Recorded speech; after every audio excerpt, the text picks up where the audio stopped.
Olá, pessoal. Professora Josefina aqui com vocês, mais uma vez pela plataforma Gonçalves Dias, agora numa missão especial do projeto Aprova Mais, o Enem dos concursos, uma iniciativa do governo do estado do Maranhão. Nosso primeiro vídeo, nós falamos sobre compreensão de texto, fizemos a diferença entre compreensão e interpretação textual. Hoje, na nossa segunda aula, nós vamos falar sobre a organização dos textos, a organização textual dos vários modos de organização discursiva. Lembrem que vocês têm acesso às apostilas pelo QR Code ou então no link aí da descrição, tá certo? Então, a apostila tem todo o material didático, que vocês vão precisar, todas as informações teóricas e questões para vocês resolverem. Questões que nós vamos resolver aqui, questões propostas para vocês com gabarito, ok? Na verdade, esse nome que parece estranho aqui, muito extenso, você fica pensando o que pode ser isso aí, eu vou simplificar para vocês. Aqui ele está falando das sequências discursivas. O que são as sequências discursivas? Na aula passada eu disse que o texto ele não é um amontoado de informações. Ele tem uma organização lógica. E essa organização ela tem a ver com a intencionalidade do texto. Então, nós vamos produzir diversos textos, dependendo da intenção. E a organização desses textos é que nós chamamos de sequências discursivas, tá? E para nós termos uma possibilidade mais tranquila, mais didática dessas sequências discursivas, nós vamos estudar 6 estruturas aqui, caracterizando essas estruturas para que você não esqueça. Porque a probabilidade de você ter uma questãozinha pedindo para você reconhecer qual é a sequência discursiva do texto, é quase que 100%, ok? Vamos lá, prestando atenção aqui. As sequências discursivas, elas estão associadas com as modalidades do texto, tá? Por isso que eu coloquei aqui, eu coloquei 5 modalidades, mas na verdade a gente vai subdividir aqui com um detalhezinho. A primeira sequência discursiva que nós temos aqui é a descrição. O que é a descrição? O texto descritivo é o texto que tem a finalidade de caracterização. Então, quando eu leio um texto que está caracterizando algo, pode ser uma pessoa, pode ser um ambiente, pode ser um sentimento, pode ser qualquer coisa. Eu uso predominantemente a adjetivação, então eu tenho ali a sequência descritiva. É chamado texto descritivo. E as marcas linguísticas nos ajudam, porque você vai ter a presença dos adjetivos, tá? Todas as vezes que você, ao ler o texto, você forma a imagem, cria uma imagem na sua mente, você tem a associação aí do texto descritivo. Mas uma outra possibilidade que eu tenho de organização da estrutura de um texto é a estrutura narrativa, é o texto narrativo, certo? Nós contamos o tempo todo história, então o tempo todo nós estamos narrando.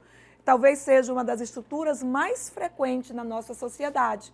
Você, quando é pequenininho, sua mãe conta historinhas, certo? Você vai crescendo, você vai contar a história da vida dos outros, certo? Então, tudo isso são narrativas. E o que caracteriza o texto narrativo? O texto narrativo é quando eu conto uma história, que ela pode ser uma história real, uma história ficcional. E nessa história eu vou ter personagens, eu vou ter o tempo, eu vou ter as ações dessas personagens, eu vou ter o espaço onde isso aconteceu. Então, esses elementos, né, personagem, tempo, espaço, as ações que nós chamamos de enredo, esses elementos, eles são chamados elementos da narrativa. Então, quando eu estou lendo um texto, que eu percebo que tem personagens, eu percebo que tem ações dessas personagens, começa a história, tem um acontecimento ali interessante e depois chega numa situação de finalização, no desfecho, eu tenho ali a estrutura do texto narrativo, tá? Bom, mas eu também posso ter a estruturação de um texto falando sobre um tema.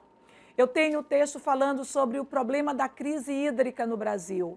Eu tenho um texto falando sobre o bullying nas escolas. Eu tenho um texto falando sobre as eleições de 2024, as eleições municipais de 2024. Esses textos, eles falam sobre um tema. Todas as vezes que o texto falar sobre um tema, ele é chamado de texto dissertativo. Só que o texto dissertativo, ele vai ser dividido em texto dissertativo expositivo ou texto dissertativo argumentativo. Qual é a diferença, Josefina? Os dois vão falar de um tema, só que no expositivo eu vou só informar, eu vou só dar informações sobre aquela realidade. Vamos supor que eu tenha um tema sobre educação e o texto eu fale sobre os índices educacionais, as regiões brasileiras com melhores índices, as regiões brasileiras com os piores índices, certo? A quantidade de jovens que chegam ao ensino superior, a quantidade de crianças que estão na escola ou que estão fora da escola. Mas eu não emito um posicionamento sobre isso, eu só informo. Então, isso é um texto dissertativo de natureza expositiva, tá? Agora, eu posso também falar sobre educação e posso trazer todos esses dados, mas eu também vou emitir valores, julgamentos sobre isso. Eu vou dizer o porquê que isso acontece, na minha perspectiva, certo? Eu vou dizer quais as consequências disso, eu vou trabalhar argumentos, eu vou defender um posicionamento meu sobre aquele problema. E aí você tem a natureza argumentativa. É o texto que é exigido nas provas de concurso e nas provas do Enem. É o texto de natureza argumentativa, em que você vai falar de um tema e você vai se posicionar, você vai defender uma tese em relação a esse tema. Temos também textos de natureza injuntiva. O que é o texto injuntivo? É o texto que serve para convencer alguém, persuadir ou orientar. É o texto publicitário. Quando você se depara com a propaganda, ela quer convencer você a adquirir um produto. Então, nesse caso, você tem um texto de natureza injuntiva. Mas também você tem, por exemplo, uma receita de bolo. Certo? Também é um texto injuntivo, ele vai orientando como você deve fazer aquele bolo, certo? Então, eu tenho uma sequência injuntiva associado aí com um texto que orienta, um texto instrucional, certo? Associando aí uma instrução, ok? Agora, é diferente da sequência prescritiva, e atente para esses detalhes aqui. O prescritivo, ele também vai orientar, só que com uma diferença. No prescritivo, eu sou obrigada a seguir aquilo. É o que acontece, por exemplo, com a legislação de trânsito. Eu tenho ali uma orientação do que eu posso, do que eu não posso fazer quando eu estou dirigindo, certo? As plaquinhas de trânsito estão ali para me nortear, para me orientar. Quando eu desobedeço o que a plaquinha está colocando ali, eu posso ter consequências disso. Por quê? Porque eu posso receber uma multa, eu posso produzir um acidente. Então, as leis de trânsito, elas são prescritivas, elas não são injuntivas. As injuntivas orientam, mas não obrigam. As prescritivas, elas orientam e você precisa seguir. É o que acontece com o regulamento. Você tem um regulamento de uma empresa, o regulamento de um edital de concursos, por exemplo, você tem que fazer do jeito que está orientado ali. Por quê? Porque se você não fizer, você vai ter consequências, certo? Então, essa é a diferença. É como a receita médica, né? A receita culinária, eu posso não seguir, eu posso alterar os ingredientes. Então, ela é o quê? Injuntiva. Mas a receita médica, eu tenho que seguir do jeito que o médico mandou.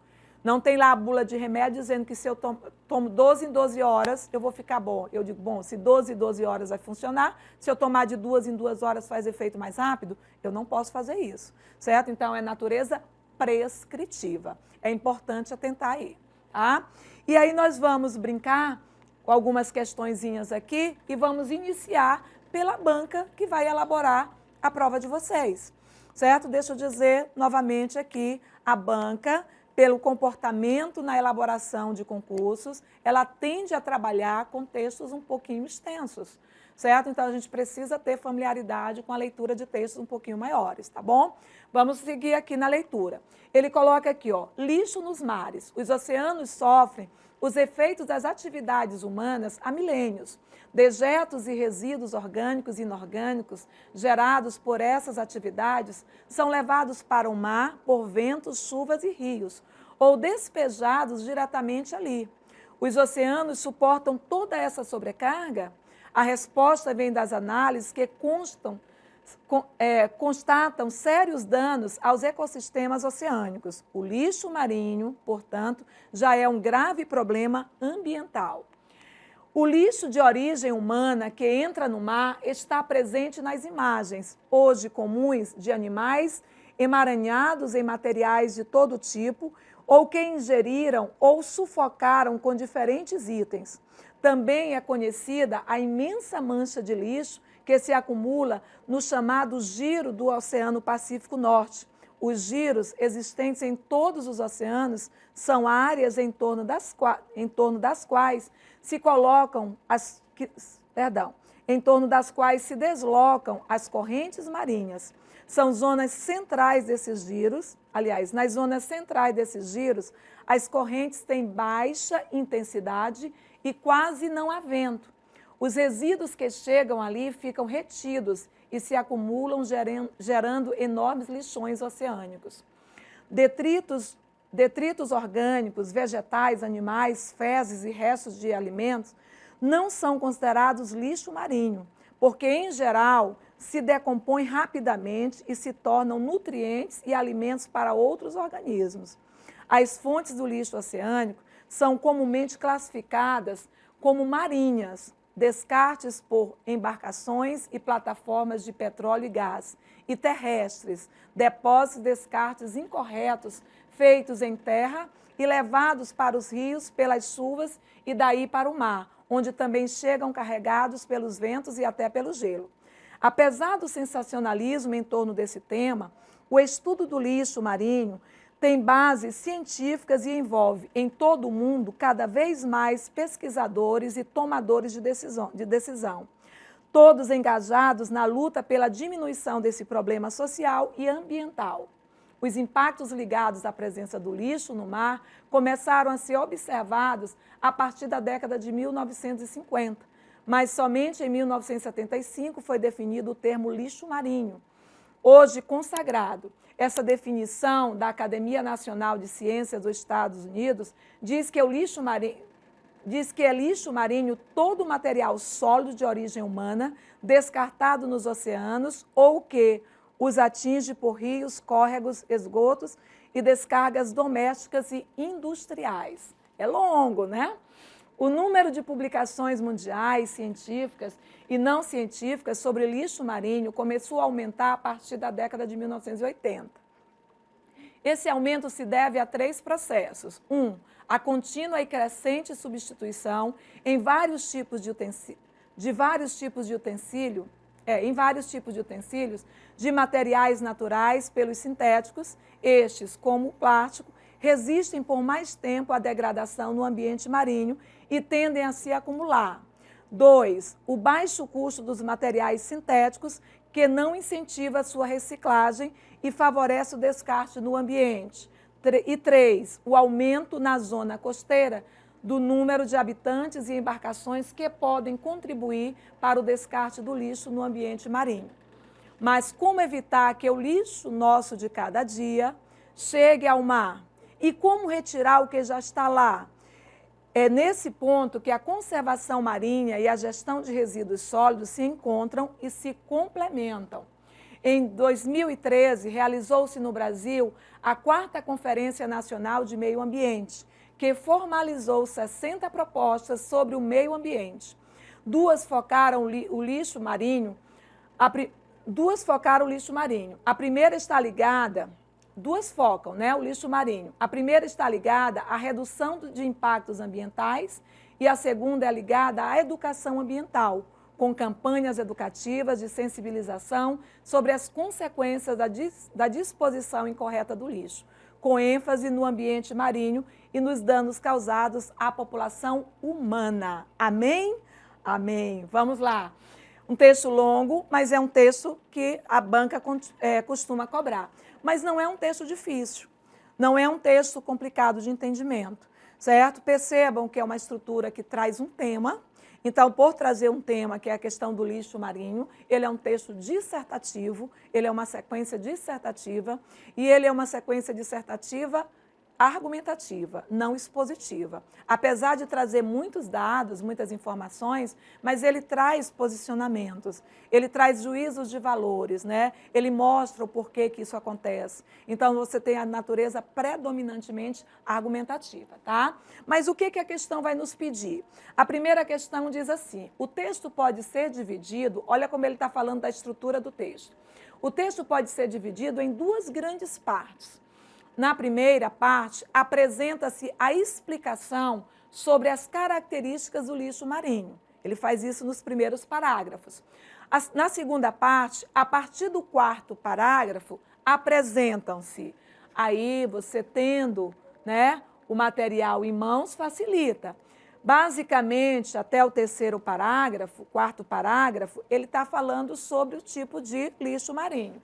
Aí, a partir do 4º, ele vai trazer, apesar do sensacionalismo, certo? Cada vez mais pesquisadores e tomadores de decisão, né, preocupados com a temática. Aí todos engajados na luta pela diminuição desse problema. Então, ele vai mudar agora de trajetória.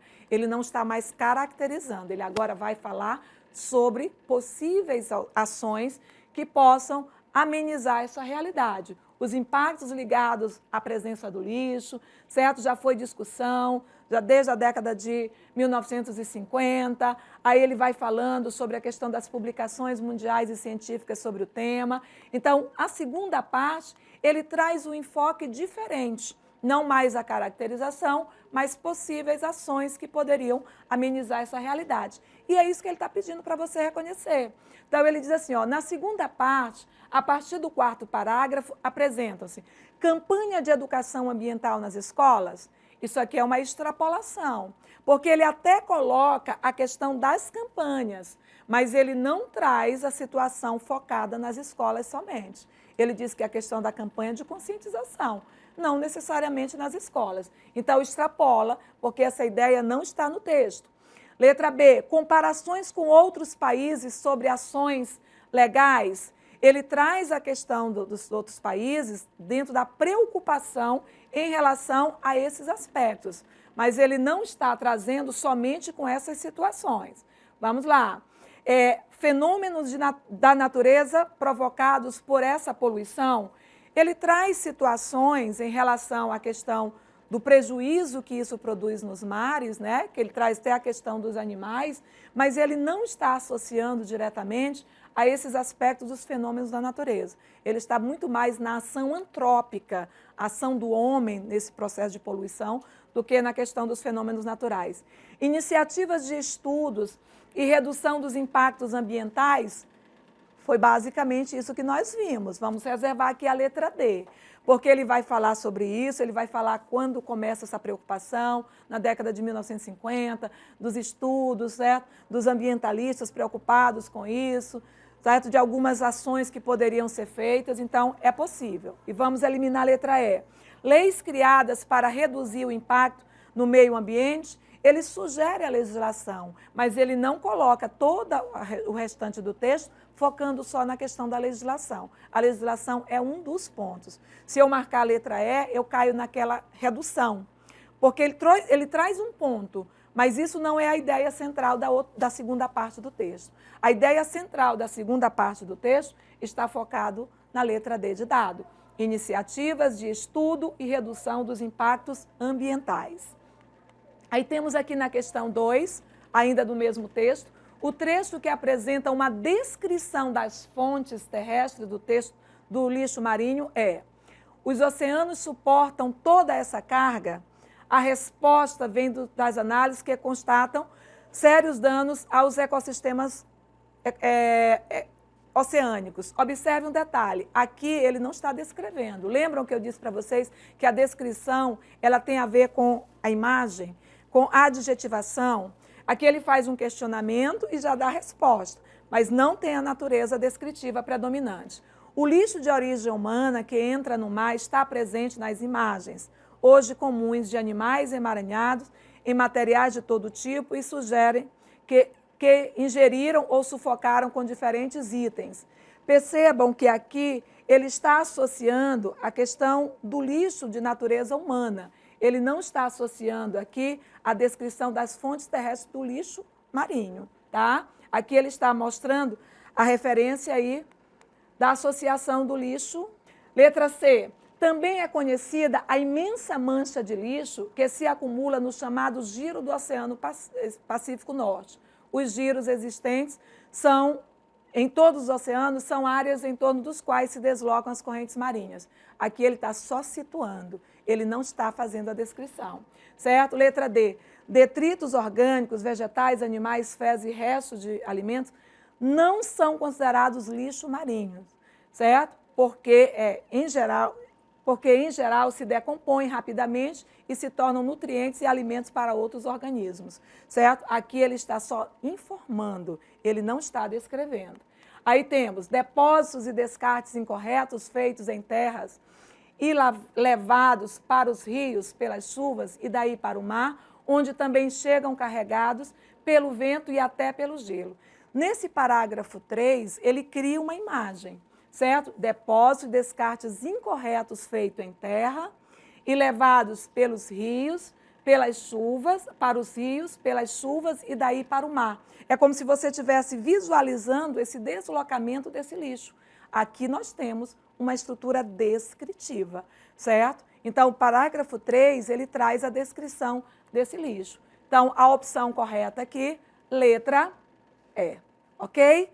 Turminha, nós vamos continuar no nosso próximo vídeo. Eu ainda vou resolver mais questões sobre análise de texto e nós vamos parar por aqui, certo? Mas na próxima aula nós continuaremos conversando sobre as sequências discursivas, tá? Um beijo no coração de vocês e até nosso próximo vídeo.